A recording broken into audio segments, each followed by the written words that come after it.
vitória é daquele que contemplar ao Senhor Jesus, Cordeiro que venceu.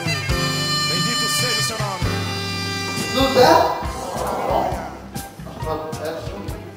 Cansei de ser pobre, dois. Diga para o meu irmão: a pobreza não é meu problema, porque é Deus que enriquece e é Deus que empobrece, é Deus que exalta e é Deus que humilha.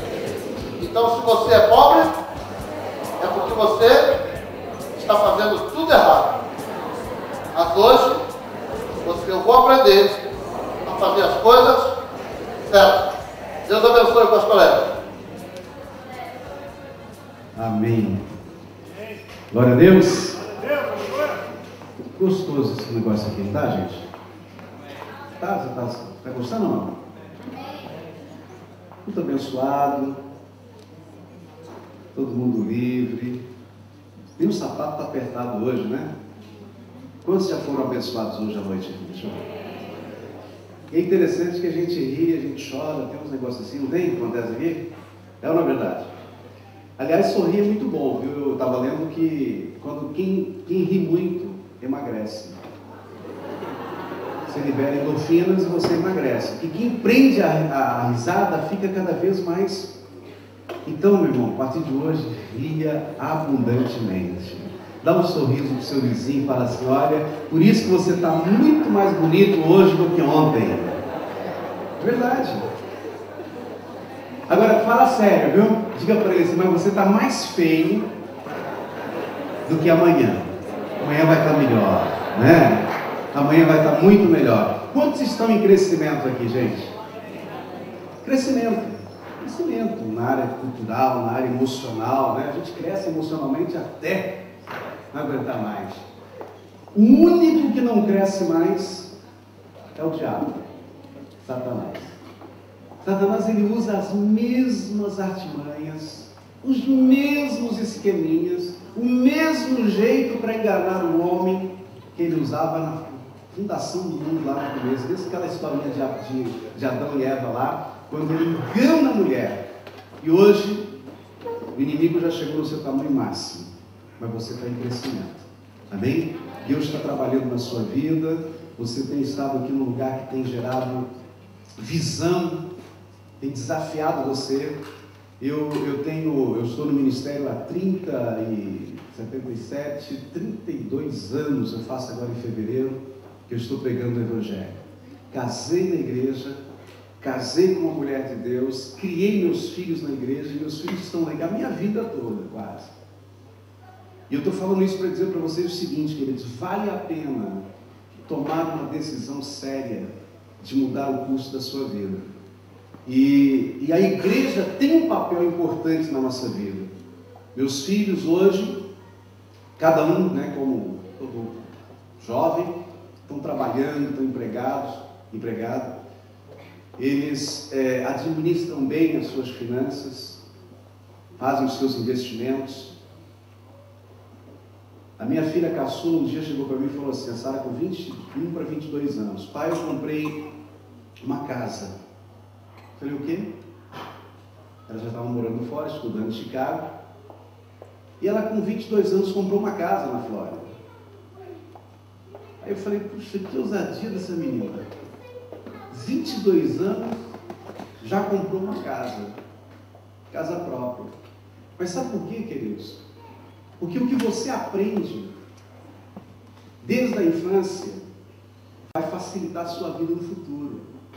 Quando nós crescemos no meio do medo, da insegurança, da falta de estabilidade, você vai ter dificuldade para enfrentar a vida quando você tiver que enfrentar a vida sozinho. Então a igreja tem esse papel importante. Estou falando dos meus filhos porque eles cresceram ouvindo o que eu vou ensinar para vocês hoje. Eles cresceram ouvindo o que a palavra de Deus diz a nosso respeito. Eles cresceram lendo e estudando o manual do fabricante.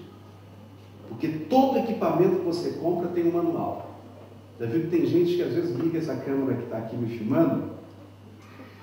Ele não, ele é habilidoso, parece que ele é habilidoso, já vi ele mexendo por aí. mas tem gente que liga para um vizinho, para um amigo e fala assim, como é que faz para gravar? Já viu esse negócio? Grava aqui para mim. E aqueles celulares, né? Tem celular que hoje até fala sozinho, obviamente, né? E tem gente que a única coisa que sabe fazer é ligar. Não, mas eu comprei um de 5.0 megapixels e estou trocando agora para um que está saindo de 7 megapixels e ele faz isso, faz aquilo outro, mas a única coisa que faz é só ligar e atender as chamadas. E ainda perde umas chamadas. Por que eu estou falando isso? Por que a gente só aperta o botãozinho para ligar? Porque nós somos preguiçosos. A cultura nossa é uma cultura que não lê manual. É ou não é verdade? Hein? Lembra do tempo do videocassete? Saiu um videocassete de 2 cabeças, depois de 4, isso é coisa de dinossauro, é coisa do século XX, viu gente? Tem gente que nem sabe o que é videocassete mais, né? Mas videocassete existiu esse negócio mesmo na Terra, tá? Hoje está tudo tão evoluído, né? Agora é o Blu-ray, né? Que já é uma tecnologia absurda, né? Acima do DVD. Mas o videocassete, quando saiu, todo mundo queria um videocassete de 2 cabeças. Depois virou 4 cabeças. Eu acho que chegou até 6 cabeças. Que cabeçada é essa? Um dia um amigo meu me perguntou, o que eu vou fazer com tanta cabeça? Não é só para passar o filme, né? Então, e gente querendo trocar de 2 cabeças para 4 cabeças, mas só usava o potencial de 2 cabeças no 4 cabeças, que é o que ele sabia fazer. Não lia o manual, então não crescia, não evoluía. Eu sentei com um rapaz, um produtor da Sony, um amigo meu em Miami, há uns anos atrás, e eu fiz uma pergunta para ele que eu nunca esqueci. Eu falei para ele assim, Paulo, você tem esse estúdio aqui, tudo, trabalha produzindo para a Sony Music, e o músico brasileiro, o profissional brasileiro, ele tem essa mesma capacidade? Ele falou para mim assim, pastor, eles têm os mesmos equipamentos, mas porque não leem o manual, eles absorvem apenas alguma coisa dos equipamentos bons. Quem está entendendo? Quem está me entendendo? Amém, gente? Eu comprei um carro, logo que cheguei aqui na América, um Audi. Desculpa.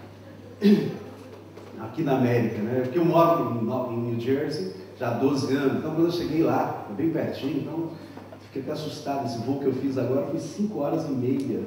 Loucura, né?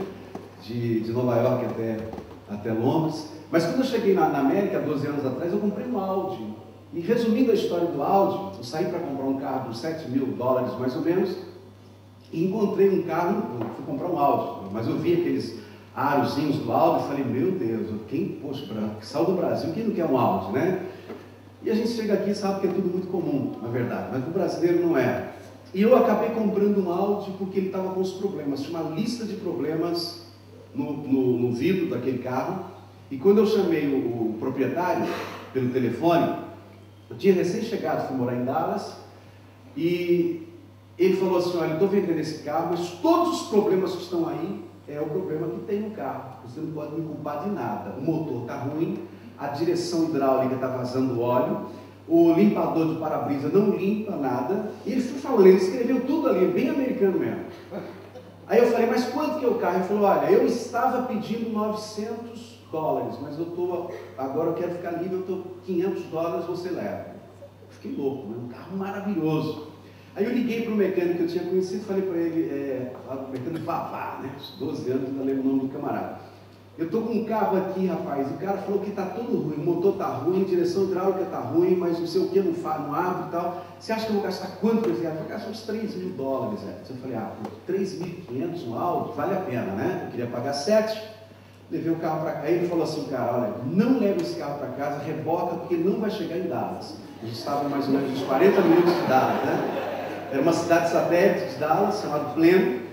E eu então falei, mas não chega porque está vazando óleo, o motor, senhor, está vendo aí a luzinha no motor, aquela luz ali, o americano falando, né?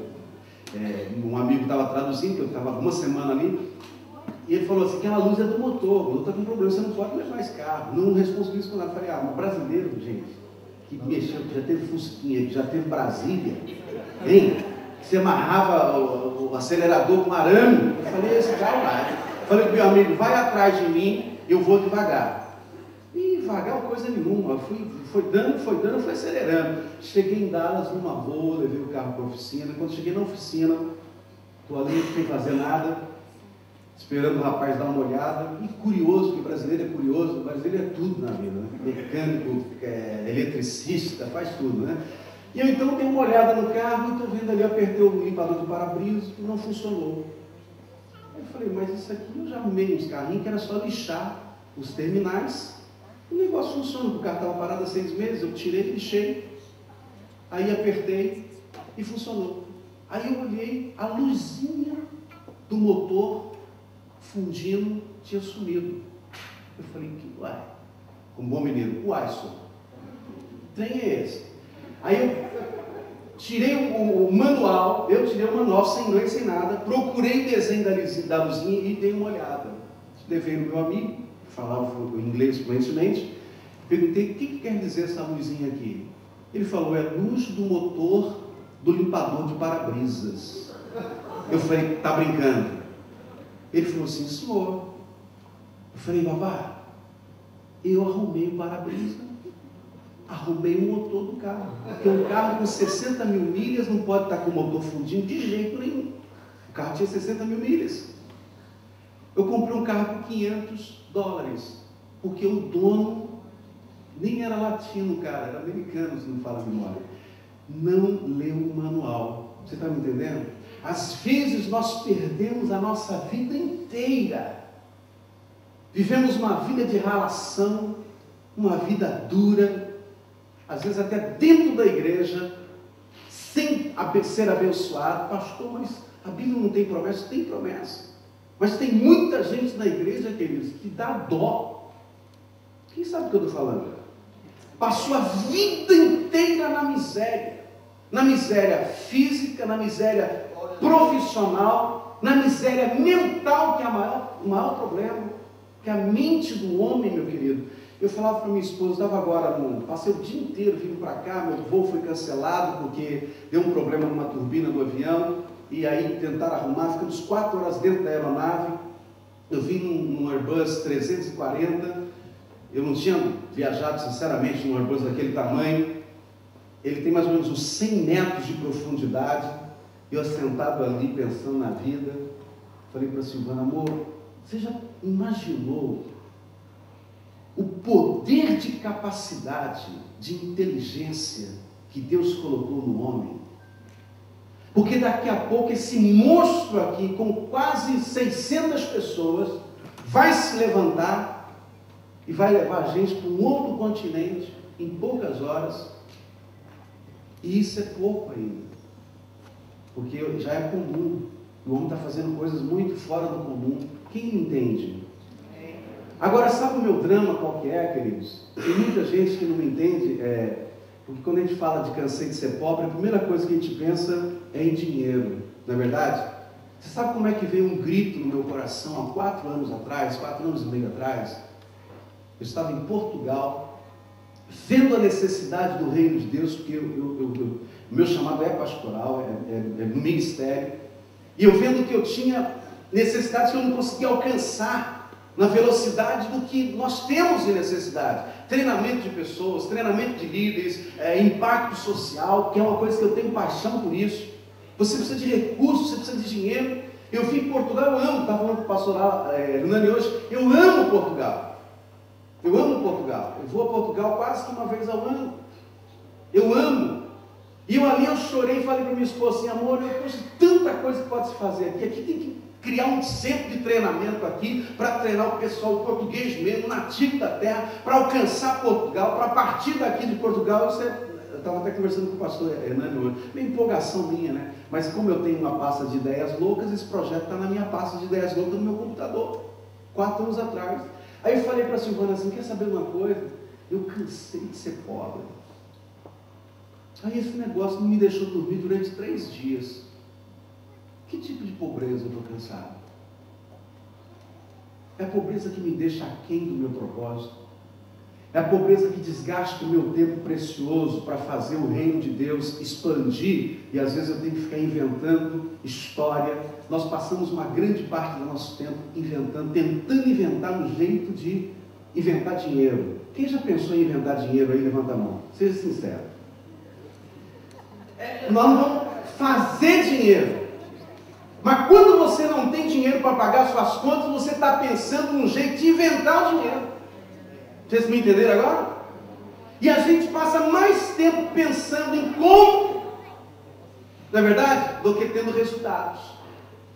Eu falava outro dia para pastores, eu disse para os pastores assim, a minha análise é que os pastores passam 40% da vida deles pensando em como fazer para pagar as contas da igreja e fazer a igreja continuar crescendo e manter as coisas em ordem. Eu sou pastor há 32 anos, eu sei o que eu estou falando para vocês. A maioria dos pastores estão doentes pelo mundo afora. Os pastores, missionários, quantos missionários abandonados no campo porque a igreja começou a contribuir, mas parou de contribuir. O camarada volta para a igreja, não tem para onde voltar, porque a igreja não encaixa, mas ela não recebe, ela não tem recursos. Quem não entende? E eu dei um grito, eu falei, Deus, eu não quero esse negócio, eu quero realizar aquilo que o Senhor colocou no meu coração. Eu não posso parar o meu propósito por causa de dinheiro, de recursos. Amém, gente? E eu entendi muito cedo, queridos, que eu não nasci para ser um número. Você não nasceu para ser um número. Você não é um 00283254. Você não é um número, você é uma pessoa. Deus desenhou a sua vida e desenhou a sua vida para dar certo. Amém, gente? Sabe um texto de Eclesiastes que me impacta muito? É que Deus fez você e te completou. Interessante. Deus fez a mim e a você e Deus nos terminou. Deus não deixou você sem acabamento, não. Deus terminou. Por que Deus terminou, pastor? E eu ainda ralo tanto na vida. Sabe o que diz lá em Eclesiastes 3:11 assim? Deus fez tudo perfeito e em seu devido tempo e colocou a eternidade no coração do homem. O que Deus precisava colocar dentro de nós, Ele colocou a eternidade. Agora a eternidade, sabe como é que nós eternizamos nossa passagem por esta terra? Quando nós realizamos o nosso propósito. Amém, gente? E realizar propósito é realizar aquilo que é o seu sonho, aquilo que é a sua paixão, aquilo que te faz sonhar, aquilo que faz seus olhos brilharem. Amém, gente? Sabe para que eu quero ter dinheiro? Quer dizer, na época também estou com 50, já entendi que tem muita gente que tem muito dinheiro e só vai ser um número. Vai passar e vai ser só lembrado como alguém que deu calote e que deu problema. Eu apertei a mão, porque fui apresentado como pastor em Belo Horizonte, há mais ou menos uns 25 anos atrás. Um vereador amigo me levou para conhecer um dos homens mais ricos, vou falar de Minas Gerais. Ele tinha por volta de 18 a 20 fazendas enormes e tinha por volta de 85 mil imóveis dentro de Belo Horizonte. Esse camarada chamava-se Luciano, Dr. Luciano. Não sei se alguém já ouviu falar. Teve filme a respeito da história dele. Agora explodiu uma história dele porque ele teve tantos filhos que a herança foi repartida. E agora, depois de quase 12 anos, descobriram mais filhos que entraram na justiça, vai ter que devolver todo mundo e vai ter que repartir de novo. Eu tenho um amigo que é diretor da Rede Super, uma rede da Batista da Lagoinha, que é um dos filhos desse relacionamento. Esse homem foi lembrado como um cara rico, mas um cara que causou desgraça em famílias, engravidou meninas. Ele tinha lugares onde as menininhas de 10, 12, 13 anos, ele abusava das meninas e elas tinham um lugar, era um harém que ele mantinha dentro da cidade. Esse homem passou pela vida com muito dinheiro e a única coisa que lembram-se dele é a desgraça que ele produziu. Quem me entende? Ele não construiu nada, ele não fez nada que beneficiasse a humanidade. Você não precisa de recursos, de dinheiro para beneficiar, para fazer o seu propósito. Você precisa ter sonhos, você precisa ter uma alma sarada. Amém, queridos? Você precisa entender o propósito de Deus para a sua vida. Muitos de vocês vieram aqui porque realmente a Libra é poderosa. Vocês estão sérios por quê? A gente tem que ser sincero. porque não, a maioria não está na África agora. Nós estamos aqui, vocês não estão errados. Amém, gente? Amém. Vocês não são bons. Se você está querendo fazer a sua vida, crescer profissionalmente, para onde você vai primeiro? Pode até ir para a África depois, mas primeiro num lugar que te dá condição. Amém, gente? Amém. Agora, esse lugar também é um lugar de sedução, como os Estados Unidos. É um lugar que seduz. E a sedução, ela rouba muitas vezes o seu sonho, ela rouba os seus propósitos. Você sai da rota. E quando nós saímos da rota, nós perdemos a bênção de Deus.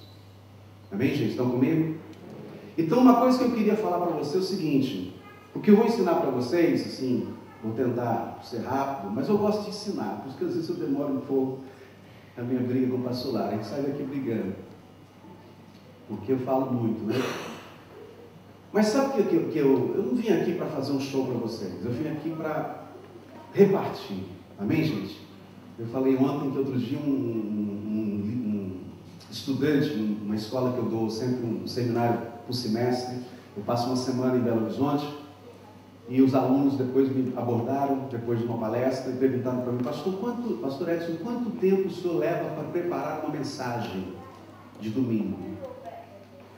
Eu pensei por alguns segundos e respondi para ele, falei assim, para aquele grupo que estava ali, eu falei assim, a última mensagem que eu preguei, que foi hoje, eu levei 32 anos para preparar.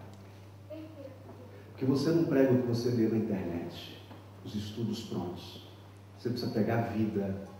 Amém, gente? Você precisa repartir o que você está vivendo. Você está vivendo com Deus. E Deus vai acrescentar em você. Você é vaso nas mãos de Deus. Amém? Por isso que nós influenciamos quando nós temos um bom testemunho. Nós não abrimos mão da palavra de Deus, não abrimos mão do testemunho. Nós influenciamos pessoas que estão à nossa volta. E você está fazendo história. Amém? Então hoje à noite eu queria desafiar vocês. Sabe por quê, queridos? Eu não aceito. É meio enfático isso. Eu não aceito. Daqui a 3 anos, 5 anos, 10 anos ou 15 anos, você voltar para o Brasil ou ir para qualquer lugar do mundo fracassado. Não aceito. Eu não conheço você, mas eu conheço o seu Pai. Eu conheço o seu Criador. Eu não conheço a cidade onde você veio, mas eu sei que família você pertence. Você pertence à família de Jesus Cristo. O seu pai não é o que te abandonou no passado, não é o que te machucou e te feriu no passado. Seu pai é Deus, por isso que você parece com ele. E por isso que o diabo tem tentado te parar. E ele não vai parar, ele não vai descansar de propor para você uma mudança de rota, como nós ouvimos aqui hoje. Ele vai botar pratos cheios diante de você, na área emocional, sentimental, na área profissional, dinheiro. Conheço muita gente aqui que ganha muito dinheiro aqui na Inglaterra. Vendem, é um negócio para ganhar dinheiro fácil, vendem documentos. Outros vendem drogas. Ganham muito dinheiro. Vão ser lembrados como um problema para a Inglaterra, um problema para o mundo. Mas você veio aqui, querido, não sei o que te trouxe aqui. Talvez você está dizendo assim, pastor, você não conhece o meu passado foi muito duro. E quando eu consegui sair da minha cidade, eu consegui sair e falei assim, eu vou vencer na vida. E tem muita gente que não consegue vencer na vida, porque na verdade ele trouxe o passado junto com ele. E a maior preocupação é provar para quem ficou no passado que você pode, que você vai vencer. E hoje eu estou para dizer para você o seguinte, você não vai provar mais nada para ninguém, porque se você quiser provar para alguém alguma coisa que as pessoas querem ouvir, você corre o risco de sair da rota do propósito de Deus para a sua vida. Quando nós falamos do termo, cansei de ser pobre, é porque Deus quer botar você, sabe aonde? Na abundância. Amém? Quando os meus filhos foram para a escola e atingiram a idade de high school, você sabe comprar carro tanto aqui na Inglaterra como nos Estados Unidos, é moleza, né? Eu já tinha 2 carros pagos, eu comprei prestação, usando ali, não troquei, venceu 5 anos, quitado. Aí os meninos foram crescendo, 3 jovens em casa, eu tinha que ter pelo menos mais 2 carros. E o meu desejo, claro que não deu o carro do ano, mas sim uma condução para eles andarem para o trabalho, no começo, né? E para a high school. Mas o meu desejo era que eles crescessem o mais rápido possível, para que eu pudesse dar o melhor para eles. Amém? A gente não deve dar de nada de mão beijada para filho. Amém, gente? Você tem que dar suporte, mas você tem que também ensinar para eles que tem um preço. Eu aprendi isso e é assim que funciona. Os meus 3 filhos hoje são totalmente independentes de mim há muito tempo já. Mas o meu desejo, quando eles eram mais jovens, é de dar o máximo que eu pudesse dar para eles. E hoje, eu fico botando meus filhos para frente, e às vezes até eu tenho que me cuidar para não ser um pai que tenta manipular, porque a minha visão é uma e a deles está sendo desenvolvida. Amém, gente? E eu tenho lutado para não tentar manipular o tempo de formação da vida deles, que eles são talentosos, mas eles são um temperamento diferente do meu. São mais tranquilos, principalmente os 2 mais novos, que são cantores e músicos, Tiago e a Sara. O Tiago é um produtor de marca, assim, de mão cheia, mas ele não tem a coragem que o pai tem ainda. Então eu tenho trabalhado com ele nisso, mas eu tenho entendido que eu preciso deixá-lo crescer. Quem me entende? Mas o desejo do meu coração é que ele já tivesse a pleno vapor galopando. Amém, gente? Ele está bem, está trabalhando, casou, está produzindo, está terminando agora um CD e mora nos Estados Unidos. Mas eu estou só ilustrando para dizer para vocês que se eu que sou ruim, não sou 100% bom, porque nós não somos, nós somos, como diz Paulo, né? Nossa sabedoria é como um trapo de imundície. Nós desejamos uma coisa boa para os nossos filhos. Imagina Deus que é perfeito. O que Deus, meu irmão, tem sonhado a seu respeito? O que Deus tem sonhado a respeito do seu futuro? Amém, queridos? Então o nosso passado, ele só serviu para uma coisa talvez, para trazer você aqui hoje, para ouvir a palavra de Deus, para servir a Deus, para se apaixonar pelo Senhor. Amém? E o seu passado tem que virar memória. Vai ter memória boa, vai ter memórias ruins, vai ficar lá. Não vai influenciar o seu futuro não, em nome de Jesus. Diga para o seu vizinho assim: seu passado não vai mais profetizar o seu futuro. Deus está escrevendo uma nova história na sua vida. Quantos podem dizer amém? Eu quero ler um texto aqui para vocês, ou com vocês, né? De Deuteronômio, capítulo 28. É um texto bem conhecido, mas eu queria introduzir com esse texto, porque a gente pode conhecer, mas nós precisamos também praticar, aceitar, crer. Nós precisamos ter coragem para ser o que Deus disse que você é, que eu sou, que nós somos. Amém? Deuteronômio 28. A partir do versículo 1 diz assim: se vocês obedecerem fielmente ao Senhor, o seu Deus, e seguirem cuidadosamente todos os seus mandamentos que hoje lhes dou, o Senhor, o seu Deus, os colocará muito acima de todas as nações da terra. Quantos podem dizer amém? Amém. Esse negócio é com você, viu, meu irmão? Amém? Diga assim: é comigo esse negócio aí. Isso aí é Deus falando para mim. Todas estas bênçãos virão sobre você, e os alcançarão, se vocês obedecerem ao Senhor, seu Deus. Vocês serão abençoados na cidade e serão abençoados no campo. Os filhos do seu ventre serão abençoados, como também as colheitas da sua terra e os bezerros e os cordeiros dos seus rebanhos. A sua cesta e a sua amassadeira serão abençoados. Vocês serão abençoados em tudo o que fizerem. O Senhor concederá que sejam derrotados diante de vocês os inimigos que os atacarem. Eles virão por um caminho e por 7 fugirão de vocês. Olha aqui o versículo 8. O Senhor enviará bênçãos aos seus celeiros e a tudo o que as suas mãos fizerem. O Senhor, o seu Deus, os abençoará na terra que Ele lhes dá. Feche os teus olhos. Diga comigo assim: Senhor Jesus, eu creio na Tua palavra, eu creio na Tua promessa, meu coração está aberto, eu quero entender Tua palavra, porque ela fala a respeito da minha vida e do meu futuro. Hoje à noite, o Teu Espírito Santo tem liberdade para agir, para trabalhar, para me abençoar de uma forma poderosa. Amém e amém. Quantos podem dizer amém? Amém. Esse texto, como eu falei, é um texto interessante. A gente tem aqui bênçãos prometidas. Sabe o que acontece, querido? Tem promessa de bênção sobre a sua vida. Amém? Até quem veio para cá, para a Inglaterra, se converteu aqui. Eu nunca nem tinha ouvido falar de bênção, de fé, de que você podia vencer em algumas áreas. Deus, Ele já te fez e te completou, como diz lá no texto de Eclesiastes. Amém? Ele colocou a eternidade, Ele colocou propósito dentro de você. Agora, essas bênçãos que nós acabamos de ouvir aqui a respeito delas, em Deuteronômio, são bênçãos que Deus tem para a nossa vida hoje. Agora, eu falei no começo que muitas pessoas passam a vida inteira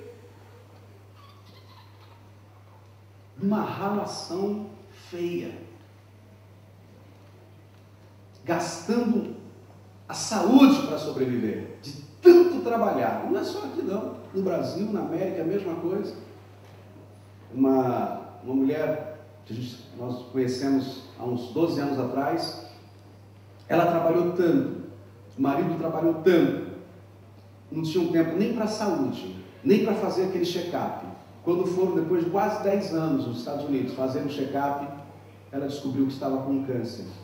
E o médico falou: por que você só demorou tanto para fazer esse check-up? Se tivesse descoberto isso antes, teria sido resolvido com facilidade.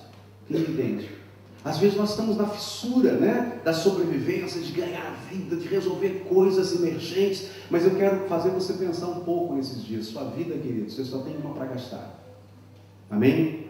E se nós corrermos para tentarmos fazer coisas emergentes ou urgentes a vida inteira, nós não vamos fazer aquilo que é necessário. O seu crescimento, a sua preparação é necessária. Amém, gente? Deus está preparando você para mudar de nível. Diga para o seu vizinho assim: você vai mudar de nível em nome de Jesus. Eu quero fazer uma pergunta para vocês, você não precisa me responder não, mas essa é uma pergunta que também é um negócio sério para mim.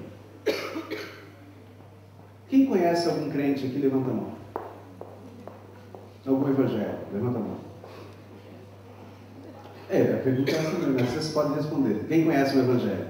Tem gente que não levantou a mão. Tem um do seu lado, viu? Não parece não, mas é. Mas a minha pergunta vai aqui agora. Você já parou para pensar por que a maioria dos crentes são pobres?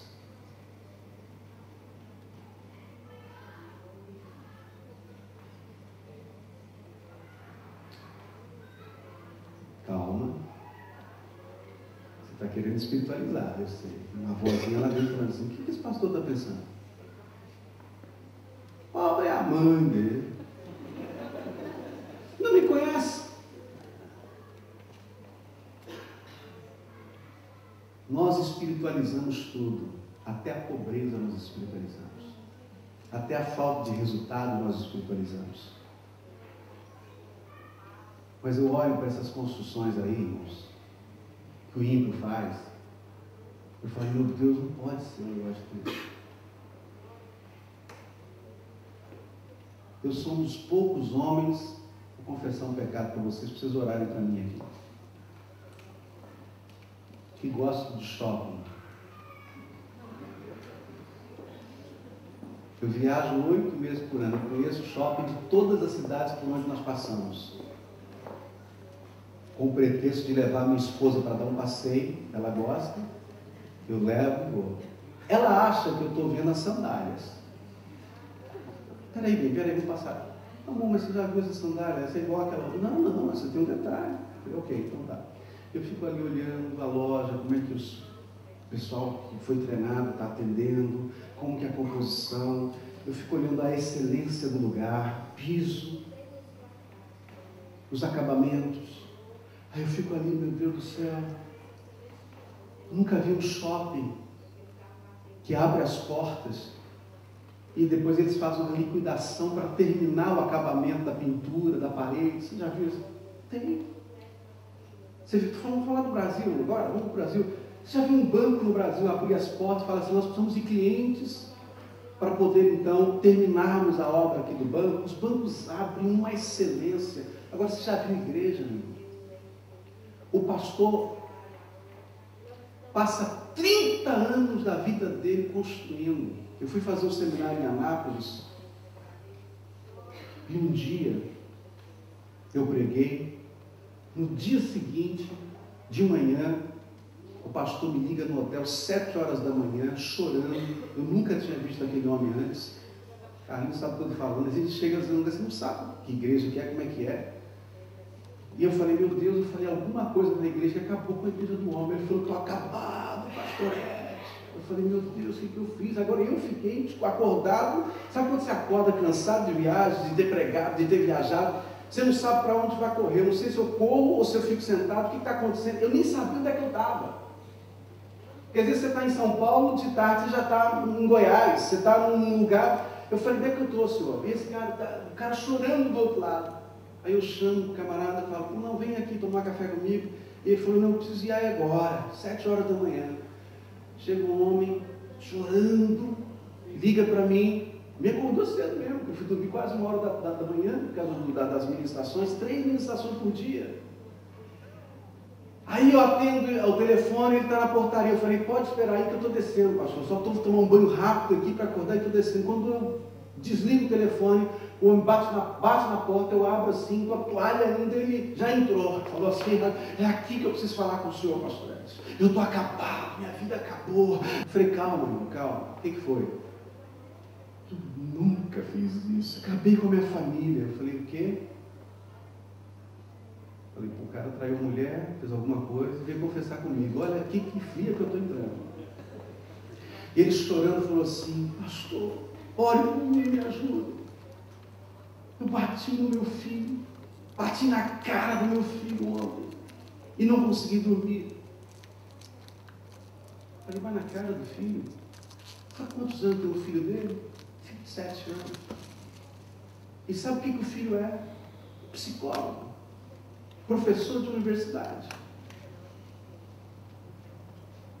Aí eu comecei a ver um homem sincero, mas cansado, desgastado. Comecei a ouvir.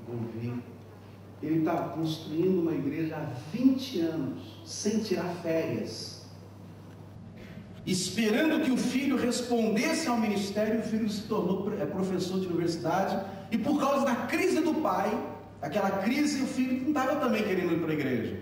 Quem está entendendo o que eu estou falando? A igreja, queridos, nunca conseguiu pagar uma férias para aquele homem. Sabe por quê?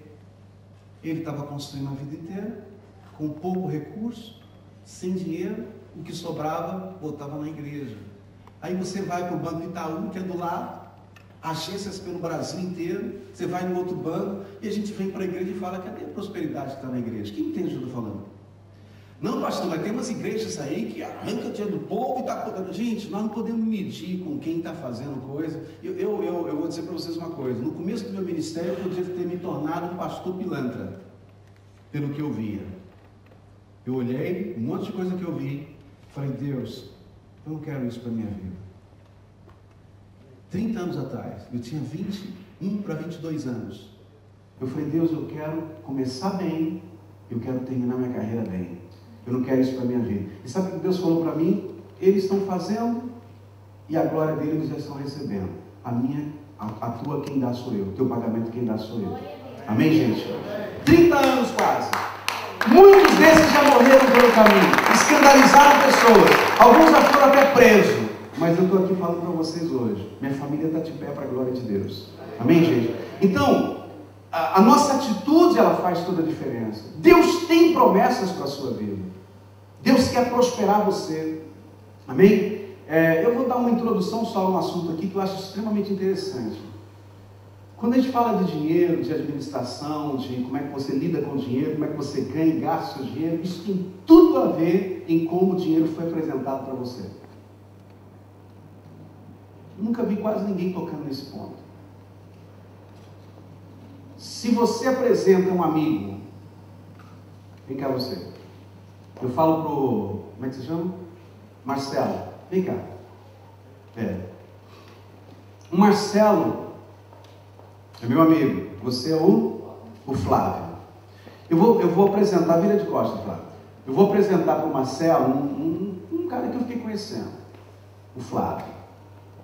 E eu falo para o Marcelo, Marcelo, vou te apresentar o Flávio. Esse cara, rapaz, ele é interessante, mas é um cara perigoso. Ele é um cara que é bom você ter por perto, porque ele tem uns canais assim, para desenvolver na área profissional que você está fazendo, mas, cara, eu não confio nele. Não confio. Mas eu vou te apresentar assim mesmo. Aí vem o Flávio, esse aqui é o Marcelo, aquele que eu te falei, esse cara é fera na informática, você também, vocês vão se dar bem. Aí o que o Marcelo vai fazer? Eu falo, eu não vou confiar nesse cara. Não é verdade? Eles vão poder até trabalhar juntos, mas ele nunca vai confiar nele, porque eu apresentei para ele dizendo assim, não confia nesse cara. Porque esse rapaz, ele é complicado. Não é verdade não, viu, Flávio? Vocês estão entendendo? Como é que o dinheiro foi apresentado para você? Olha, vou te apresentar o dinheiro. Certo? O dinheiro é a raiz de todos os males. Se você ganhar muito dinheiro, ele vai corromper você. Ele vai destruir sua vida e seu futuro. Mas você vai precisar dele, você vai ter que andar com ele, você vai ter que tê-lo por perto. O que vai acontecer com você? Primeira coisa, você vai evitá-lo. Depois você vai ter necessidade dele e você vai querer ir atrás dele. Como você não foi treinado para trabalhar com ele, quando ele vier para sua mão, ele vai ter que sair rápido porque você não confia nele. Estão comigo aí? Agora, a maior mentira que inventaram sobre o dinheiro. Porque o dinheiro, gente, é coisa boa. Eu gosto de seda, mas eu acho que o dinheiro é mais macio ainda do que a seda. Você tem muito dinheiro, meu Deus, você pode até usar sapato amarelo com terno preto, que ninguém vai incomodar se todo mundo sabe que você tem dinheiro. Amém? Tudo combina com quem tem dinheiro. Não é verdade, você pode botar roupa, já viu na televisão? Aquelas artistas botam roupa, não combina nada. Gente, você já viu o desfile de moda?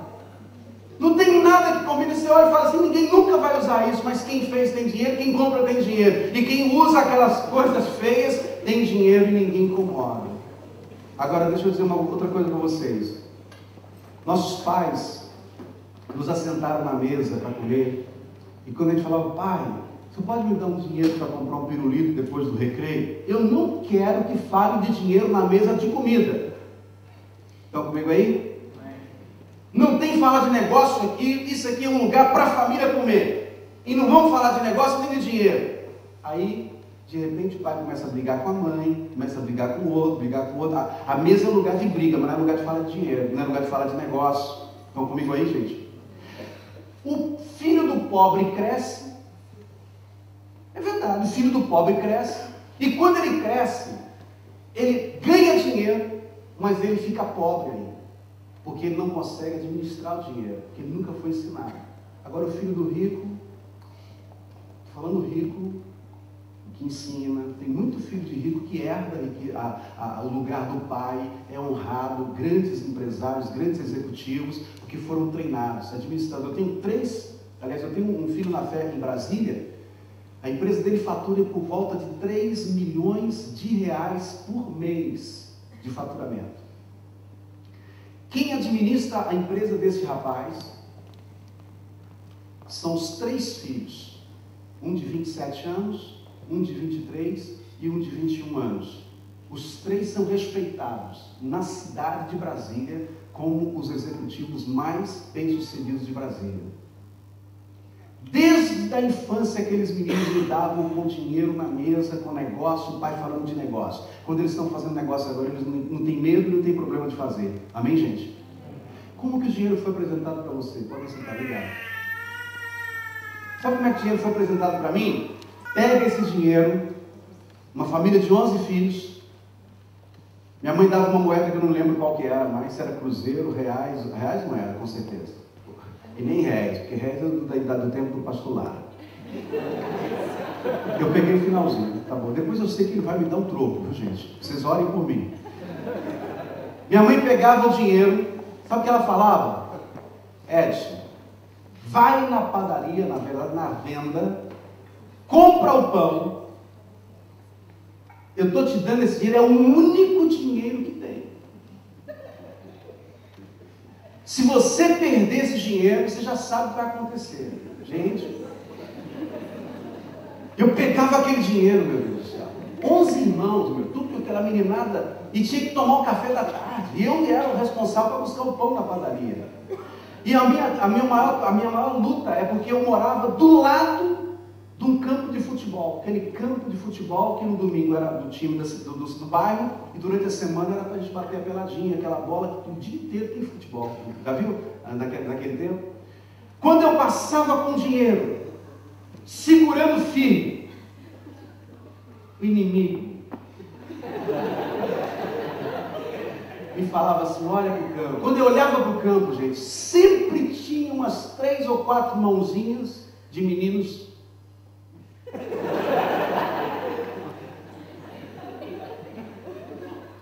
Ele falou, falta um, venha. Não vou comprar pão. Não, venha, depois você compra. Então só um pouquinho. Pegava o dinheiro. Irmãos, foi tantas vezes que isso está aprendendo. Umas vezes eu botava na moita, eu falei, eu vou botar na moita aqui, ninguém mexe. Porque se eu cair, eu perco no meio daquela areia, né? Às vezes era barro, às vezes era areia. Às vezes eu falava, vou ficar na mão. Eu já cheguei na venda com o dinheiro todo melado. O homem falava, eu não quero esse dinheiro. Onde é que você está? Eu suei, porque eu vim correndo, você sabe que é muita poeira aí, mas minha mãe me pediu para comprar o pão de meio quilo. O pão de meio quilo era um pãozão assim, olha, maçudo, não era esses pão que vende hoje lá no Brasil. Você tem que comprar o pão e comprar uma vassoura para sair varrendo atrás. Né? Aqui não dava casca, era um pão firme, graças a Deus que era um pão consistente, né? E muitas vezes eu falei assim, não, eu perdi o dinheiro, perdi a moita, não achava o dinheiro, chegava em casa, era um couro, meu Deus, dos infernos. E tinha vezes que eu falei, não, agora não vou perder esse dinheiro, mas eu vou na padaria primeiro, compro o pão. Ah, eu já joguei bola, gente, com o pão debaixo do braço. O pão já chegava em casa pão molhado. Mas não caía. Já viu aquele negócio? Eu tinha apanhado na semana passada, eu não caí mesmo. O pão chegava no meio, ele já chegava enforcado, né? Enforcado, ensopadinho. E quando eu chegava em casa, minha mãe queria saber o que ia acontecer. Aí você tem que inventar a história. Então o dinheiro foi apresentado para mim. Não perca. Eu tinha medo do dinheiro. Eu vim de uma família muito pobre. Com 4, 5 anos de idade, a coisa que eu mais queria na vida é que o mundo acabasse. Sério, menino.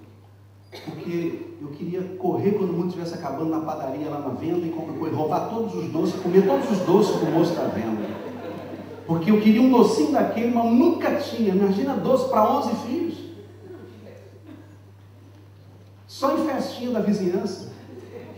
Então o dinheiro foi apresentado dessa forma para mim. Eu passei muitos anos sem respeitar o dinheiro. Eu fui trabalhar com 9 anos de idade. Minha carreira começou no cinema, em Belo Horizonte. Sério? Não estou querendo impressionar vocês. Eu era baleiro do cinema. Eu carregava um cesto maior do que eu, desse tamanho assim mais ou menos. Mas eu tinha muita experiência, porque com 5 para 6 anos, eu me tornei auxiliar de catador de esterco e de ferro velho, em Belo Horizonte.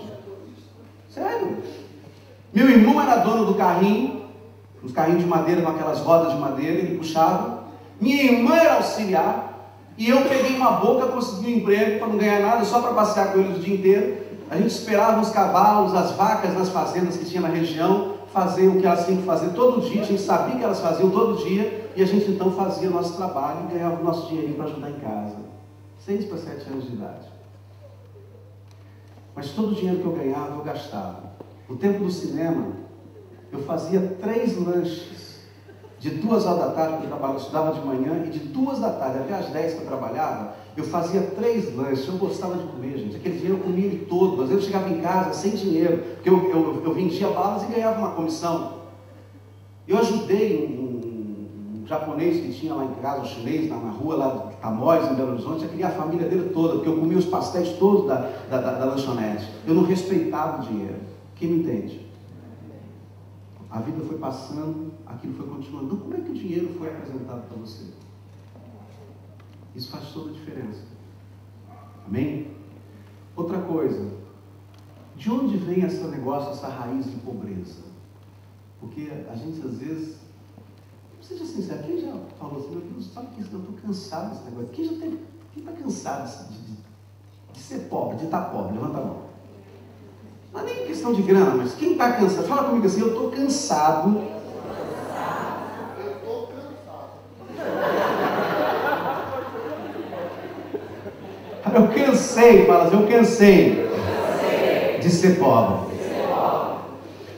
Uma das coisas que nós precisamos saber é o seguinte, que a raiz de pobreza, ela pode ser exterminada da nossa vida. Amém, gente? Quando nós mudamos as nossas atitudes. Diga para o seu vizinho assim, uma mudança de atitude pode fazer toda a diferença na sua vida. Amém? Uma outra coisa interessante que eu tenho aprendido é o seguinte, que a pobreza, você elimina a pobreza quando você decide fazer diferença.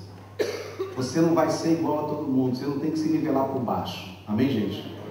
Eu estava falando, eu ensino muito, gosto de falar com os jovens. Jovens até 90 anos, depois eu acho que tem que descansar. Vocês estão aqui e talvez vocês estão lutando para sobreviver. Mas daqui a 5 anos vocês vão continuar sendo sobreviventes.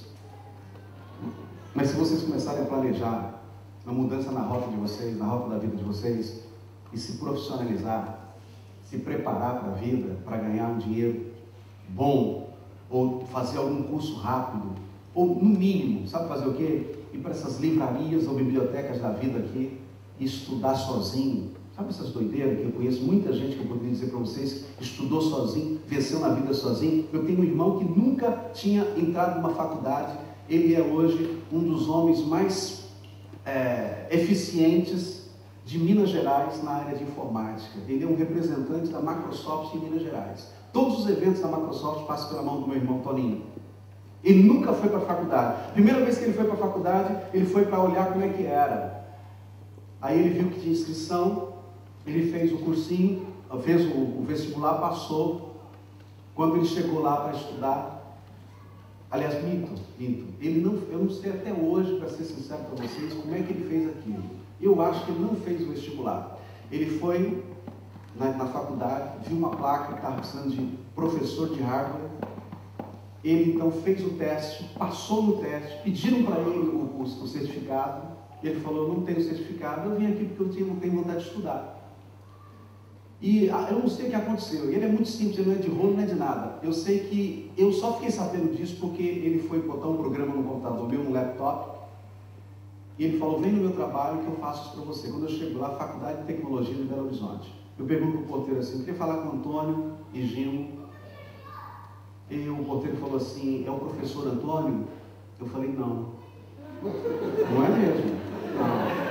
Eu estava com medo dele estragar o meu computador, porque ele aprendeu, sabe fazer o quê? Montando e desmontando o computador, montando e desmontando, ninguém confiava nele. Pois aí o rapaz falou assim, ó, o único que tem aqui com esse nome é o professor de hardware. Eu falei, deixa eu ver esse professor. Quando eu chego lá, está aí no laboratório. Eu falei, rapaz, você falou mentira para esse povo. Que história é essa, professor, rapaz? Ele falou, não, eu queria estudar, eu vim aqui, eu passei, fiz 2 testes, eles não acreditaram em mim. Eu falei, olha, se vocês me derem direito de estudar, eu dou um diploma para vocês. Resumo da história, depois ele estudou. Mas hoje, ele é coordenador da área de informática, da superintendência de justiça do estado de Minas Gerais. Ele coordena 40 escritórios no estado de Minas. Ele é o top man de informática do estado de Minas. Com 27 anos. Amém, gente? Sabe, a coragem, a ousadia E a graça de Deus, porque Ele é o servo de Deus, vai te levar muito mais longe do que você pode imaginar. Toda manhã você levanta, você acorda, melhor dizendo, sem vontade de levantar. Tudo bem, tem gente que não, mas tem dia que sim. Até você tem uma vontade, um ânimo maravilhoso, meu irmão. Tem dia que dá vontade de se levantar de costa, para parecer que você está deitando, né? Não é verdade? É verdade. Você não quer a última coisa que você quer, aquele relógio desperta.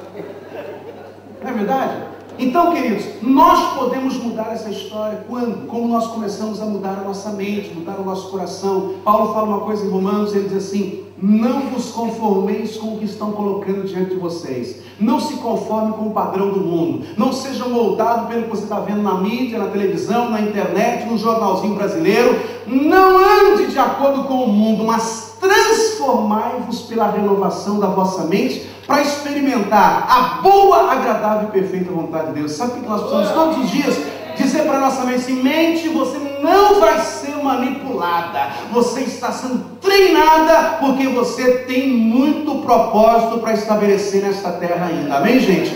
Nós temos que filtrar até os pensamentos que vêm na nossa mente. Para um pensamento negativo que você recebe, uma notícia ruim, um elogio desastroso. Tem gente que chega e fala assim: mas você engordou. E tem uns que não tem nada, não tem nada. Mas você está magro, você está doente. Está gordo, está gordo. Está magro, está doente. O que esse camarada quer? E quem ouve essas palavras, ou magro ou gordo, vai para casa e não dorme. Porque ele quer assim: eu sou crente, eu não posso matar aquela pessoa, senhor, mas alguém tem que matar ela para isso. Por quê? E aquele pensamento fica ali: eu não vou ficar triste, senhor, num caminhão passar por cima dela, eu não quero estar perto. Gorda, mãe, está gorda. Vocês estão entendendo, sim ou não?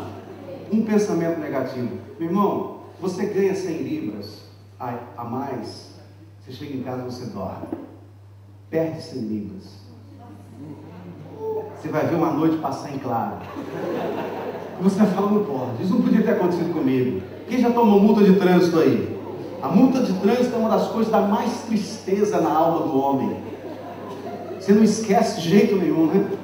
Então, uma coisa que nós vamos fazer é eliminar essas coisas da nossa vida e começar a clarear a nossa mente. Amém? Eu estava falando que um pensamento negativo, você precisa de 600 pensamentos bons, positivos, de encorajamento, para você esquecer aquilo que te afetou. Já parou para pensar nisso? Eu estou aniquilando, meu irmão. Eu estou igualzinho ninja. Quando o pensamento negativo está vindo, eu já estou... E de manhã, quando eu levanto, eu me levanto e vou direto para o espelho. Eu fui dormir na casa, passamos uns dias na casa da minha filha em Chicago, e ela nos deu o quarto, e eu já levantei. Ela queria vir para a cama, ela tem 23 anos, mas a gente tem aquela coisa de família, ela veio para pular. Quando ela veio, me encaixou, eu já estava no banheiro, penteando o cabelo. Antes de fazer, de escovar dente, qualquer coisa. Ela falou: pai, se eu nem escovou dente, está penteando o cabelo. Eu falei: eu não estou só penteando o cabelo para me ficar com o cabelo mais ajeitado, porque a gente levanta meio parecendo aqueles punks, né? Que hoje até está na moda, né? E às vezes eu tenho uns amigos que eles vão para fazer aqueles cortes, que é normal. Mas a gente que é da idade assim dos 40 e 10, você não pode ficar levantando com esse cabelo, tem que ajeitar. Isso é um negócio meio assim tradicional. Não estou falando que a meninada que usa aí está até vontade, mas não tem coragem de usar assim, meio assim, desse jeito que usa, né? Mas eu estou ali penteando e ela falou para mim: o senhor está penteando? Eu falei: sim, não estou só penteando o cabelo, eu estou declarando que o meu dia vai ser um dia abençoado.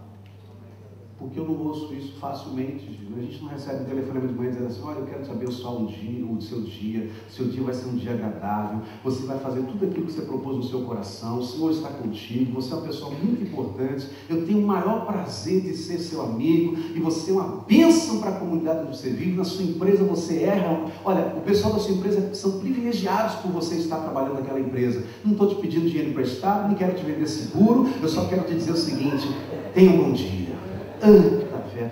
Quantos acham que esse dia seria muito melhor quando você ouve uma palavra dessa? É ou não é verdade? Você sai saltitante, pulando e cantando, não é verdade? Agora nós não recebemos isso. Quem recebeu esse telefonema de manhã a última vez aí? Meu Deus do céu, nunca. Aí sabe o que eu descobri? Edson, profetiza sobre a sua vida. Declara sobre a sua vida. Porque todo dia tem um leão lá fora para eu matar, para você matar. Amém? E às vezes nós não queremos nem sair lá fora. Você tem que sair, você tem que enfrentar. Uma das coisas que eu tenho aprendido é o seguinte: eu só consigo vencer o que eu tenho coragem de enfrentar. Inclusive meus medos interiores. Amém? Preciso enfrentar. Eu vinha para cá na quinta, na sexta. Como eu falei, meu voo foi cancelado, nós ficamos, o avião, não conseguimos arrumar o avião, um avião da Virgin. E nós fomos para um hotel, passei 45 minutos no hotel, já fomos para um outro embarque. Quando eu estou saindo do hotel, no meio da tarde, ia viajar de manhã, eu estou saindo do quarto do hotel, entro na sala, no saguão do hotel, aí todo mundo parado assim. E nós indo para o aeroporto de Kennedy, passamos em frente à guarda. O avião tinha caído na água, aquele avião. 3 horas antes do nosso voo. Aí, como mineiro, a gente sabe que tudo é trem, né? Passou um trem na minha cabeça assim, falou assim: você vai? Aí, sabe o que eu tenho aprendido, queridos? Quando você tem propósito, você não tem que ter medo de caminhar. Você não vai morrer antes do seu propósito ser cumprido. Só se você sair fora dele. Amém, queridos? Amém? Eu falei: eu vou. Já eu estou na Europa. Amém, gente? Se eu tivesse com medo, eu estava onde agora? Em New Jersey. Querendo vir, nadando, para não ter problema. Quantos estão comigo aí? Sabe o que eu estou falando? Meu irmão, você tem que confrontar os seus medos. Tem gente que tem medo até de prosperar. Tem medo de crescer, tem medo de avançar. Pastor, me falaram que se a gente crescer muito, a gente ficar rico, a gente não tem crente rico. O senhor mesmo falou, pastor, nós vamos desviar. Deixa eu te falar com você. Eu falei que a maioria dos crentes são pobres. Mas essa história está mudando. Amém, gente? Está mudando. Está mudando, gente. Tem muito rico, crente. Na América, no Brasil mesmo. Agora, o povo que não pensa em prosperar, fica na igreja, ora, jejua, faz campanha, mas não prospera, não cresce. Amém? Eu fui numa região outro dia no Brasil, que é uma região nova, de Brasília, e eu preguei numa igreja onde tinha a faixa etária de entre 25 e 35 anos. A maioria dali eram pessoas concursadas, pessoas que fizeram concurso, ganham em torno de R$ 3.800 a R$ 9.800 em Brasília. Eu perguntei para o pastor: mas qual o perfil da igreja? Ele falou: são todos rapazes e moças pobres, estudaram, fizeram concurso e moram aqui nessa região, que é uma região onde o pessoal que tem um padrão de vida mora. Sabe o que eu estou falando para você? Nós podemos mudar a nossa realidade quando nós decidimos mudar. Nós mudamos com nossas mudanças de atitude. Amém, gente? Às vezes nós dizemos assim: não, pastor, mas você não sabe, eu fui muito sofrido na vida. Você não sabe quem foi meu pai, você não sabe quem foi minha mãe, você não sabe o que eu perdi, o que fizeram mais para o meu irmão do que para mim. Eu tenho um irmão que tem 22 anos que ele sai do trabalho e vai para o boteco. Ele bebe igual meu pai bebia. Meu pai saía do trabalho e ia para o boteco por anos e anos. O dono do boteco levava metade ou mais do salário do meu pai todo mês, de cachaça. Até o pão nós comprávamos no boteco que vendia cachaça, porque é onde meu pai tinha caderneta. Meu irmão tem o mesmo caminho. Está lá no boteco, bebe todas as tardes, de tarde para a noite, volta para casa 11, meia-noite, não casou. E eu estou aqui falando para vocês em Londres. Tivemos o mesmo pai. Eu fui buscar o meu pai, porque eu sou mais velho que ele, na esquina várias vezes, porque meu pai tinha caído, e um menino batia no portão e falava: Edson, seu pai está caído perto da linha do trem, vai lá pegar ele. E eu, enviado, pegava meu pai e botava pequenininho, e aí arrastando meu pai. E eu podia dizer para você: eu não tive pai, não tive colo, não tive afeto. Meu pai nunca disse para mim: esse menino vai dar certo. Mas a escolha é minha, gente. Amém? Eu escolhi ter uma família, eu escolhi dar cola para os meus filhos, eu escolhi ter um padrão diferente de vida, eu estou indo muito mais longe do que o meu pai, e você vai mais longe do que os seus pais foram, amém? Mas essa história não pode falar algo com você, porque Deus tem algo novo para a sua vida, amém? Agora, uma coisa interessante que eu tenho aprendido, viu, é ter gratidão. Segundo os especialistas, um dos sentimentos mais destrutivos do homem é o ódio, é a amargura. E o mais construtivo é a gratidão. Interessante que quando você é grato,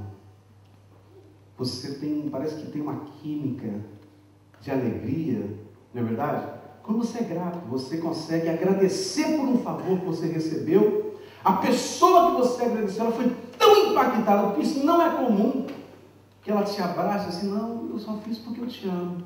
E talvez era aquilo que você precisava ouvir. Amém ou não? E a gente sai dali animado, desafiado. Agora eu fico imaginando que nós hoje somos uma geração, gente, desculpa falar isso, de ingratos. Ingratos com os pais, ingratos com pessoas que te ajudaram. Eu estou há 12 anos trabalhando com imigrantes. Como que o imigrante, graças a Deus que aqui em Londres é diferente, mas como que o imigrante lá para as minhas bandas, ele é sem gratidão. Num ano, há uns 6 anos atrás, eu montei 10 apartamentos em um ano, para gente que veio do Brasil. Montei com coisas do lixo. Do lixo. Eu saí catando coisas, já tinha uns dias que o pessoal botava para fora, montava os apartamentos inteiros, até com televisão.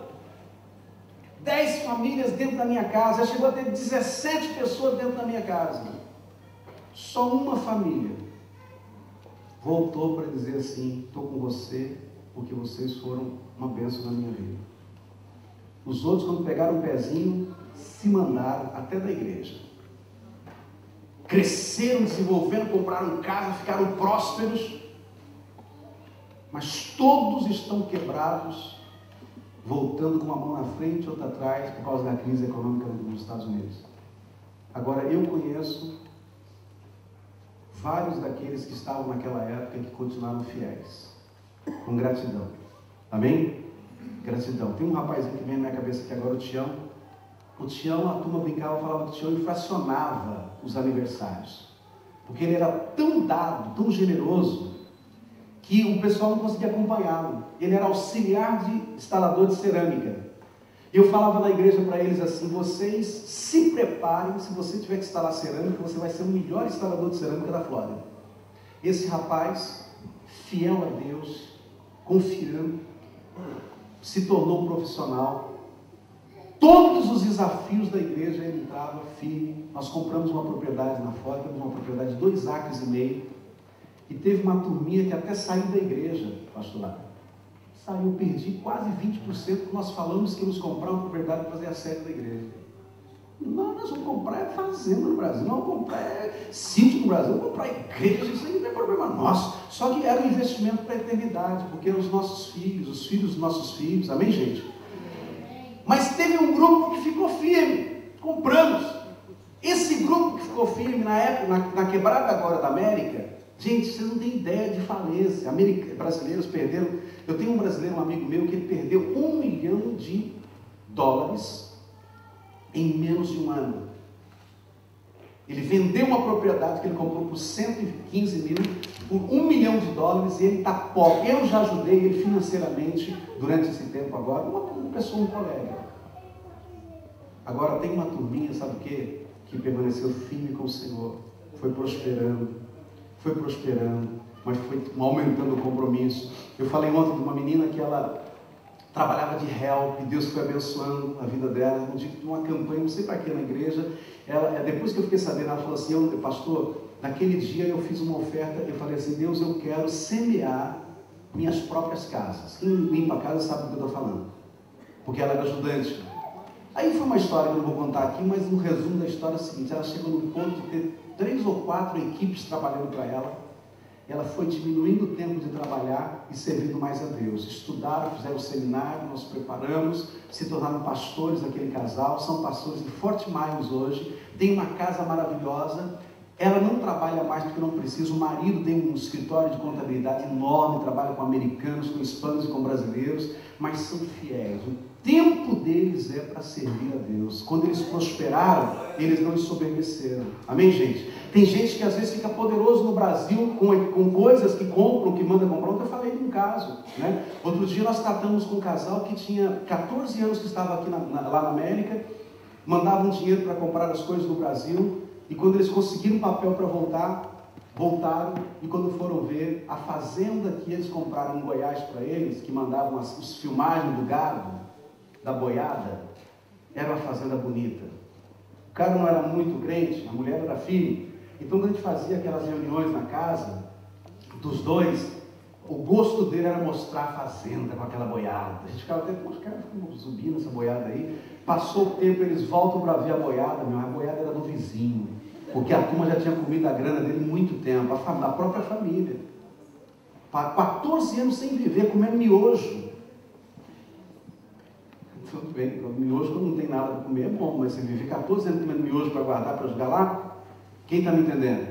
Deus tem mais para a sua vida. Diga para o seu vizinho assim, Deus tem mais para a sua vida. Deus vai fazer algo grande na sua vida. Deus está te preparando para isso. Diga para o seu vizinho assim, gratidão é algo poderoso, que restaura nosso coração, nossa alma, e nos dá um novo vigor. Amém? Sabe, tem um texto, eu não vou ler agora por causa do tempo, em Deuteronômio capítulo 15, versículo de 1 a 4, a 5, mas versículo 4, se não me falha a memória, diz assim, Deus falando, que não deve haver pobre no meio de vós. Estão comigo aí? Acho que é bom a gente ler esse negócio, porque senão você vai ficar ofendido, né? Vamos ver, Deuteronômio capítulo 15.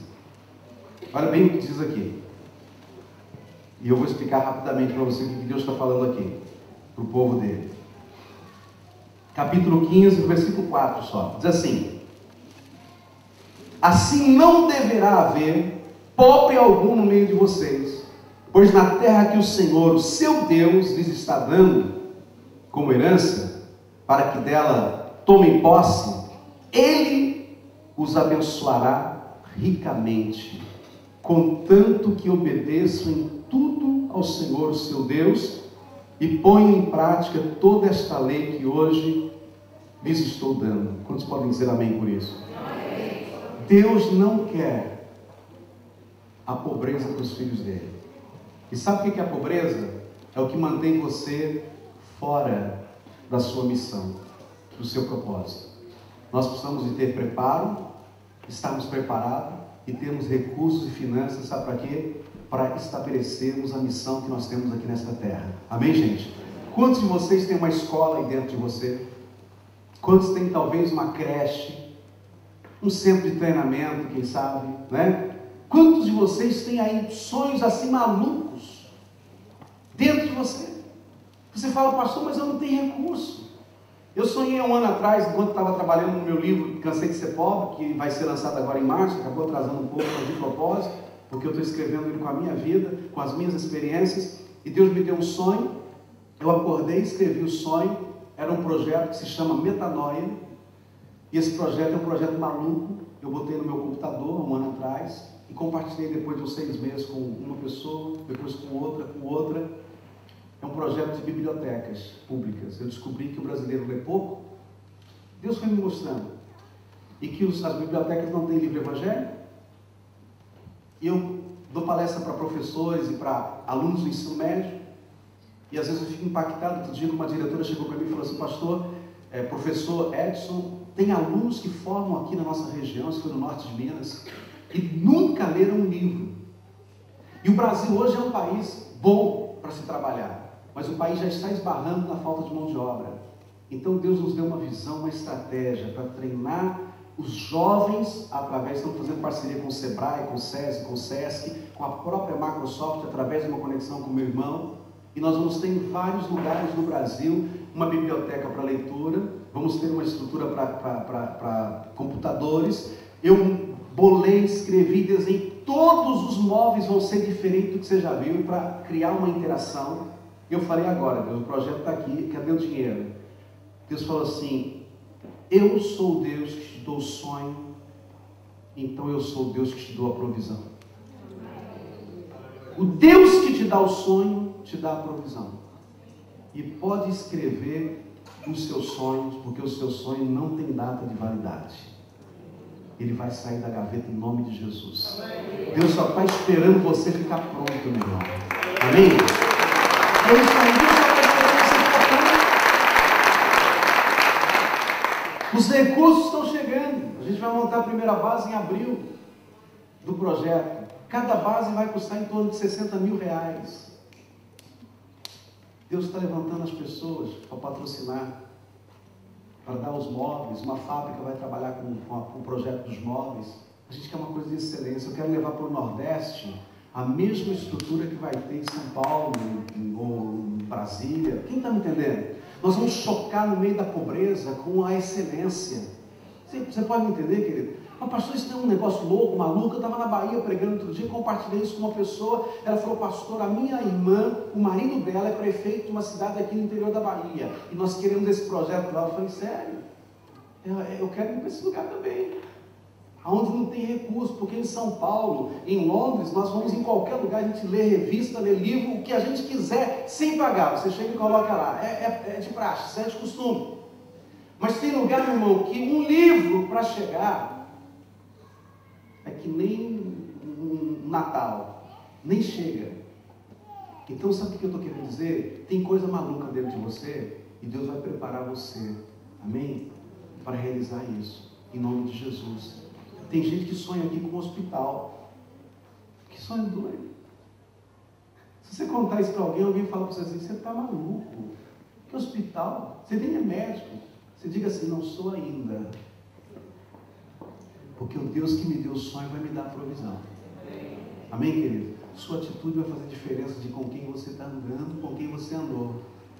E é interessante, quando nós temos a atitude certa, você vai ter que mudar até algumas amizades que você tem. Porque quem anda com quem não está indo para lugar nenhum, onde é que vai chegar no futuro? Para lugar nenhum. Se você tem propósito, você quer marcar sua história, você vai ter que dizer assim, olha, eu amo muito essa pessoa, mas é uma amizade perniciosa, uma amizade negativa. Ela só me rouba o tempo, ela só quer o meu ouvido alugado para eu ouvir as lorotas, né? As reclamações, e ainda geralmente são pessoas invejosas, elas querem dominar você e não querem que você cresça. E vou falar uma coisa, vocês fecham os ouvidos agora. Está cheio disso dentro da igreja. Você dá um testemunho na igreja, irmão, parece que o capeta veio junto e cercou você ali fora, que o trem só está errado. Quem está entendendo o que eu estou falando? O meu emprego, tem gente que eu fui numa igreja, o pessoal não dou, pastor, não dou testemunho. Mas dá, irmão, isso edifica. Não, toda vez que eu dou, eu enfrento guerra. Porque na verdade é uma tristeza que dá na pessoa que recebe o testemunho. Olha, aquela empresa, eu estou trabalhando nela. Está mesmo?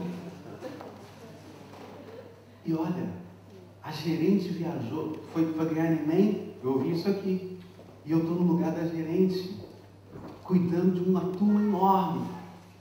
Você chegou agora, estou aqui há 5 anos. Você quer que eu faça o quê? Que eu vou rir com você? Quem está me entendendo? Gente, nós somos diferentes. Todo mundo não pode fazer tudo uma coisa só, não. Amém? Mas nós vamos ter prazer, ter alegria. Poxa, que bom que você conquistou isso aí. Amém? Eu estou batalhando também por uma outra coisa, por uma coisa assim. Gente, você tem que ser você. Se regozije com o outro. Bata palma. Quando eu tive meu green card nos Estados Unidos, eu era pastor de uma igreja. Eu levei meu cartãozinho de green card assim e falei assim, irmãos, Deus me deu a bênção. Há 2 anos, estando lá. O meu durou 1 ano. A gente já estava 5 anos. Deus me deu a brincar. Mas eu estava preparado. Foi uma tristeza no meio do povo. Nunca vi nada igual. Aí eu falei assim, eu sei que vocês estão tristes, porque não foi vocês, fui eu. Mas eu tenho uma boa nova para vocês. Deus me falou que vai liberar uma estação do brincar aqui na igreja. Nós estávamos começando, tínhamos só uns 2 anos, devia ter umas 40 pessoas. Daqueles 40, O último que conseguiu o Green Card, conseguiu há uns 3 anos atrás, na última loteria do Green Card, um amigo dele, um outro irmão da igreja, aplicou para ele, porque ele não queria nem aplicar, não acreditava. O irmão falou assim: eu vou crer para você, já apliquei. E o cara foi sorteado. Amém, gente? Você não precisa ter inveja dos outros. Deus tem a bênção para você. Diga para o seu vizinho assim: Deus tem o melhor para você. Seja grato a Deus, tenha um coração saudável. Deus tem o melhor para você. Amém, gente? Agora, Deus quer te prosperar, sabe por quê, querido? Porque Deus quer fazer de você um centro de distribuição. Quantos querem ser um centro de distribuição? Eu tenho descoberto o seguinte: a gente não precisa de muito dinheiro para ser feliz, não. Mas a gente precisa dele. Amém? É melhor ter o dinheiro para a gente poder, a felicidade, o dinheiro não traz felicidade, não, mas manda a miséria lá para os quintos, né? Não é verdade? Então você não precisa de muito dinheiro, porque a gente precisa de coisas básicas. Depois disso é ostentação. Então, quando você tem o máximo do que é necessário para você fazer aquilo que é o seu propósito, você se transforma num doador generoso. E quem é generoso no dar, ele multiplica o seu potencial de ganho. Porque um fazendeiro que não joga a semente na terra, porque está com medo dela não dar, ou de não vir chuva, ou de dar uma geada, na hora da colheita ele não colhe. Mas aquele que sempre joga semente: nós não vamos comer essa semente não. Olha, mas bem, e se não der chuva? E se a semente não germinar? E se não crescer? Não tem problema, nós somos agricultores, nós vamos acreditar em Deus, acreditar na terra. Quem não é crente, né? E eles jogam a semente na terra. Agora, na igreja, às vezes, nós não jogamos. Nós seguramos. Eu falava ontem que eu fiquei chocado. Carlinhos é do Rio, não, né? É. Em poucos minutos, eu estava no Brasil agora em novembro. Não queria falar mal do carioca, não. Eu estou só querendo dar um exemplo. É que o pessoal estava gostando que esse carioca não precisa de visto para entrar nos Estados Unidos mais, você sabia? Sabia ou não? Não precisa mais, eles dão visto para carioca agora para entrar no Rio. E se a turma inventou essa história lá na igreja, porque tinha uns cariocas lá. Você sabe como é que a turma, paulista e carioca são super amigos, né? É verdade. Aí perguntaram assim: mas por que não precisa de visto? Não é porque eles vão entrar e não vão trabalhar mesmo, então... Mas eu estava vendo, eu estava agora em final de novembro, em São Paulo, e ouvindo no rádio, que em 33 minutos, todos os ingressos para o carnaval de 2009, da apoteose, foram vendidos em 33 minutos. Eu fiquei pensando em entre 200, 400 e até 600 reais. 33 minutos. Aí eu fiquei pensando assim: Deus, quando esse povo que está no mundo, comprando esses ingressos caros para ver carnaval, vem para a igreja, o que acontece com eles? Você já viu, irmão, fazer um jantar na igreja, pagando 10 libras? No último dia, quem está fazendo o jantar não sabe quantas pessoas vêm, porque o povo não consegue pagar antes. Faz um passeio na igreja. Gente, se nós alugarmos um ônibus com antecedência, e todo mundo fizer inscrição com antecedência, o ônibus sai mais barato. O líder aluga o ônibus pela fé, e ele sabe que pode amargar um prejuízo, porque o povo não paga antes do tempo. Que miséria de trem latino é esse? Porque é coisa de latino, né? Quantos querem acabar com essa miséria em nome de Jesus? Eu lembro que eu bebia quando era do mundo, jovem, mas eu bebia, tinha 3 amigos de farra. Graças a Deus, Deus me salvou rápido, com 18 anos, comecei a beber cedo e sair cedo também. Mas eu lembro que às vezes nós parávamos num lugar para beber e tomávamos 24, 22 garrafas de cerveja. 3 rapazes. Isso é muito comum no Brasil. E alguém tem que pagar aquela conta. E a gente pagava a conta. Aí o cara vem para a igreja. Meu irmão, parece que entrou um escorpião no bolso dele. Bill Gates, a maior parte da fortuna do Bill Gates está na Fundação Bill Gates, que é para estudo de câncer e doenças assim, infecciosas, outros tipos de investimentos na área de educação também.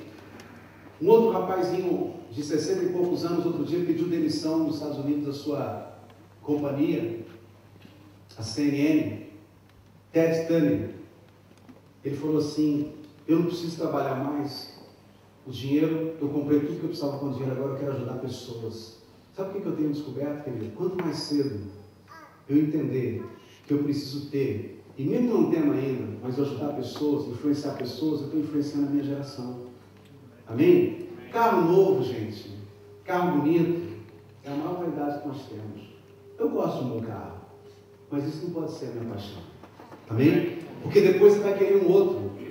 3 meses depois você cansou daquele. Casa, meu irmão, a gente sonha com casa. Toda mulher quer uma casa maravilhosa. Você tem que ter uma casa, no mínimo uma casa. É o básico, é direito seu. Amém? Amém. Mas isso não pode ser sua paixão. Amém ou não? Você não pode viver por isso. Isso é o que você tem direito de ter. Você precisa ter de sonhar, sabe com quem? O que eu posso fazer com o dinheiro que eu vou conquistar? Eu posso ajudar na África, eu posso ajudar aqui, eu posso conquistar isso, eu posso fazer aquilo outro, eu posso estabelecer projetos, eu posso... Amém, gente? Amém. Quantos estão comigo nisso aí? Amém. Quantos querem mudar a sua história agora, pessoal? Amém?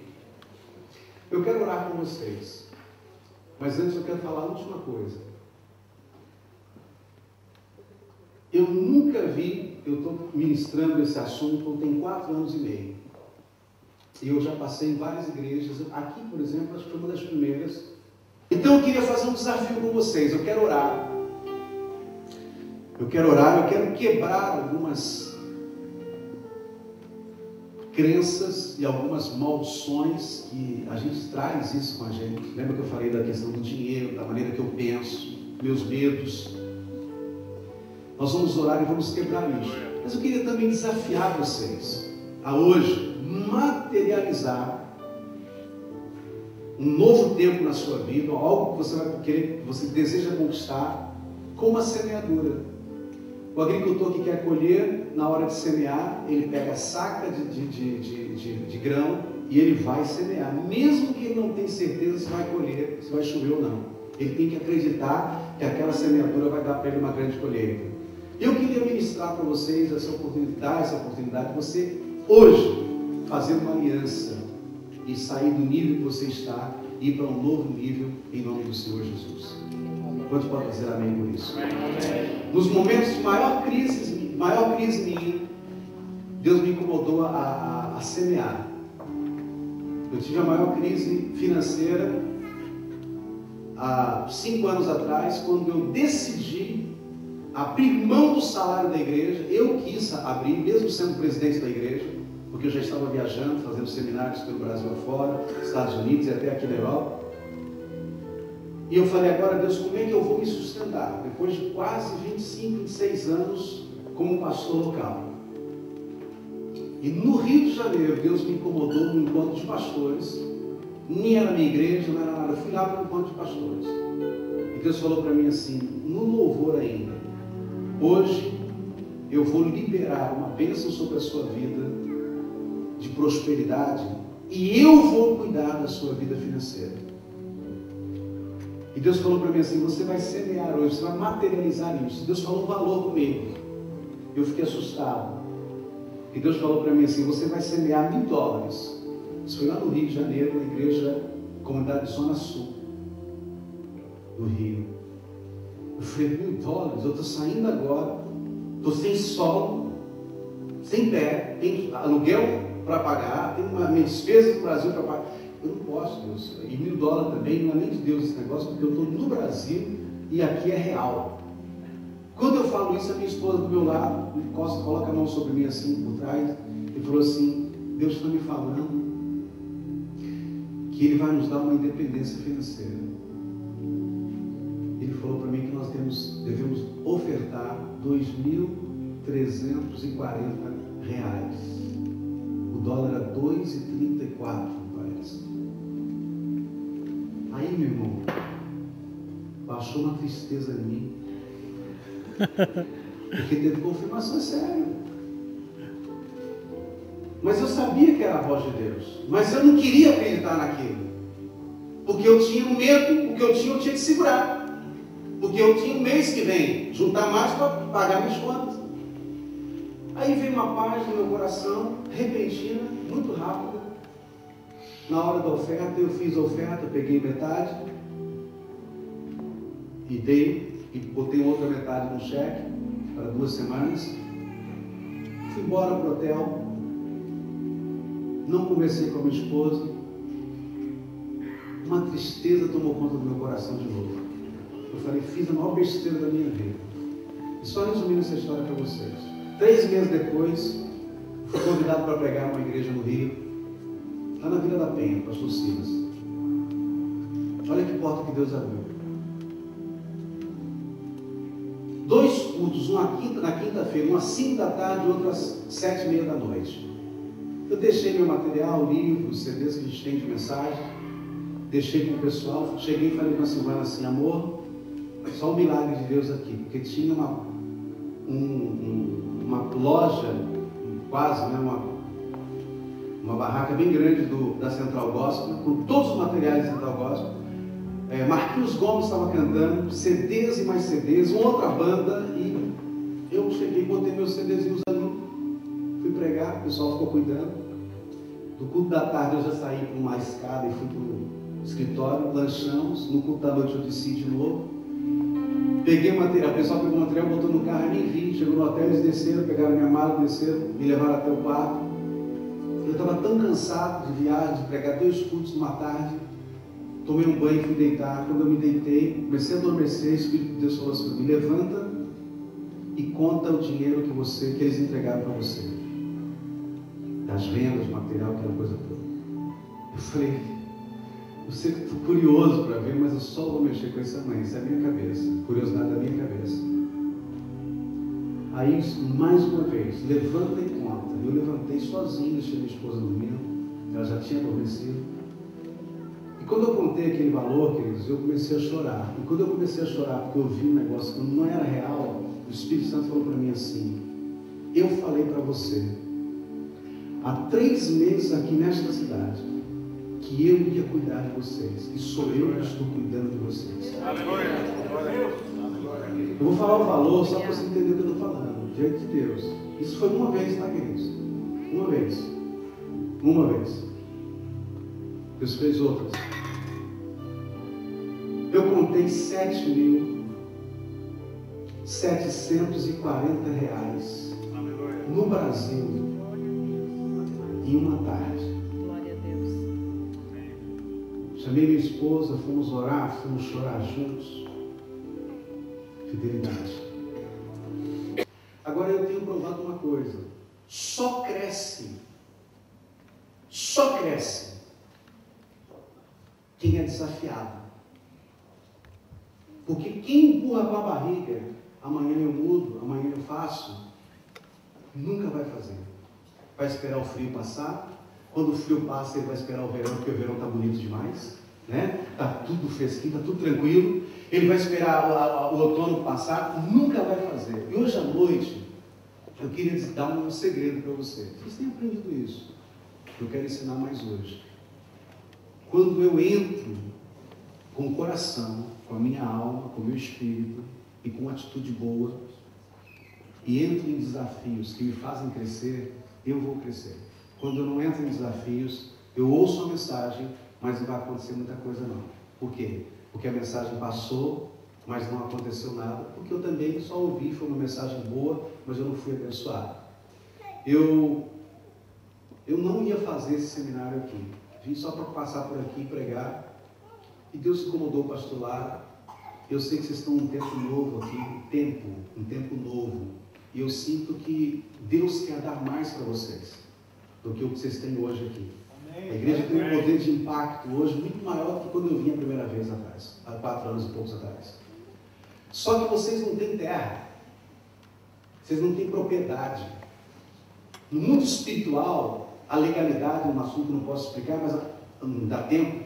A legalidade da igreja, ela é uma, quando você tem propriedade, tem terra, tem um lugar que é da igreja, e outro quando você tem que é dos outros, alugar, como vocês estão aqui, cada vez que montar uma coisa, monta e desmonta. Então tem um desafio aqui na igreja para a compra de uma propriedade, de um lugar, de um templo. E nós estamos vivendo uma crise mundial, que eu acho que ela é mais emocional do que crise. E eu tenho aprendido que no momento da crise é o melhor momento para você acionar um milagre de Deus na sua vida. Porque fé é eu fazer onde eu não tenho nenhuma base. Fé não tem base.